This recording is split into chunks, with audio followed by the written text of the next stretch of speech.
নমস্কার, আমার ভুরিভোজ চ্যানেলে সকলকে স্বাগত জানাই। আজকে বানাবো সম্পূর্ণ অন্য রকমের একটা রেসিপি। তার জন্য প্রথমে এখানে সজনে ডাঁটা নিয়ে নিয়েছি। সজনে ডাঁটাগুলোকে একটু সেদ্ধ করে নেব। একটু জল দিয়ে দিলাম, সামান্য পরিমাণে জল দিতে হবে, এমনভাবে জল দিতে হবে যাতে সেদ্ধ করতে করতে জলটা শুকিয়ে যায় আর সজনে ডাঁটাও সেদ্ধ হয়ে যায়, কারণ আমি জলটা কিন্তু ফেলবো না।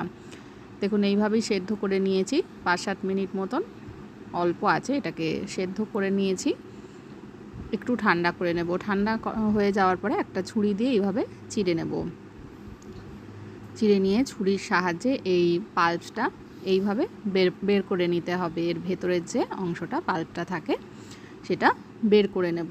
এইভাবে প্রত্যেকটা সজনে ডাঁটাকে এইভাবে চিড়ে নিয়ে পাল্পটা বের করে নিতে হবে।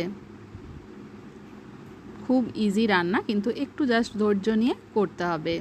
তো দেখুন আমি প্রত্যেকটা সজনে ডাঁটা থেকে পাল্পটা এইভাবে ছুরির সাহায্যে বের করে নিচ্ছি। আর খেতে কিন্তু ভীষণ টেস্টি হয়।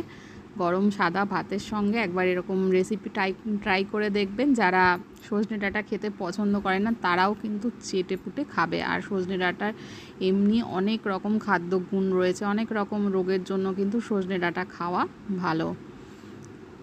তো আমি সমস্ত ডাঁটার এইভাবে পাল্পটা বের করে নিয়েছি। একটু মোটা ধরনের ডাঁটা ব্যবহার করলে কিন্তু পাল্পটা বেশি থাকে এবং সেটা সুবিধাও হয় পাল্পটা বার করতে। তো বাজার থেকে যখন ডাঁটা কিনবেন তখন যে মোটা ধরনের সজনে ডাঁটাগুলো হয় সেগুলো ব্যবহার করার চেষ্টা করবেন। তো আমি পাল্পটা বার করে নিয়েছি। এবার ফ্রাইং প্যান বসিয়ে দিয়েছি। ফ্রাইং প্যানে অবশ্যই দিয়ে দেবো সর্ষের তেল। রান্নাটা অবশ্যই সর্ষের তেলে হবে। তেলটা গরম করে নেব। গরম করে নেওয়ার পরে একটু ছড়িয়ে নিলাম জাস্ট। এবার আমি এর মধ্যে প্রথমে শুকনো লঙ্কাটা দিয়ে দিচ্ছি। ঝাল বেশি খেলে 2টো শুকনো লঙ্কা ব্যবহার করতে পারেন। আমি একটাকেই খুব ভালো করে মুচমুচে করে ভেজে তুলে নিলাম, এর ওপরে রেখে দিচ্ছি। এবার পেঁয়াজ কুচি দিয়ে দিয়েছি। পেঁয়াজগুলো এখানে বড় সাইজের একটা পেঁয়াজ ব্যবহার করেছি, আর ছোট হলে 2টো ব্যবহার করবেন। পেঁয়াজটাকে ভেজে নেব। পাশে দিয়ে দিলাম রসুন, গোটা 4-5 কোয়া রসুন দিয়ে নিয়েছি, আর একটা টমেটো এইভাবে গোল গোল করে কেটে ভালো করে ভেজে নেব। একদম লালচে করে কিন্তু ভেজে নিতে হবে। আর দিয়ে দিলাম 3-4টে কাঁচা লঙ্কা। একদম যখন পেঁয়াজটা বা টমেটোটা একটু পোড়া পোড়া টাইপের হয়ে যাবে, লালচে একদম কালার ধরবে, তখন এটা নামাবো। আমি এগুলোকে ভেজে নিচ্ছি। ভীষণ সহজ রান্না, ঝটপট হয়ে যায়, কিন্তু খেতে অসাধারণ হয় এবং এটার গুণও কিন্তু অনেক রয়েছে। তো অবশ্যই আপনারা রান্নাটা বাড়িতে করে আমাকে জানাবেন কেমন লাগলো। আর ভালো লাগলে কিন্তু আমার চ্যানেলটাকে সাবস্ক্রাইব করতে ভুলবেন না।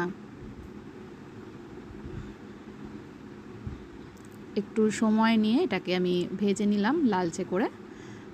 ভাজা হয়ে গেলে পরে এটাকে তুলে রাখতে হবে।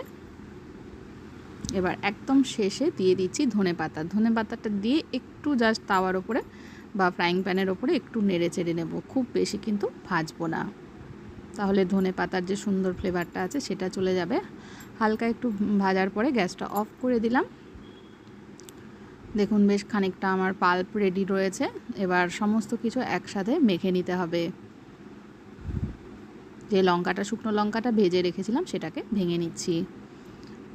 ভেঙে নেওয়ার পরে প্লেটটা কিন্তু একটু ছোট হয়ে যাচ্ছে, কারণ মাখাতে অসুবিধা হবে। আমি এটাকে অন্য একটা প্লেটে ট্রান্সফার করে নেব।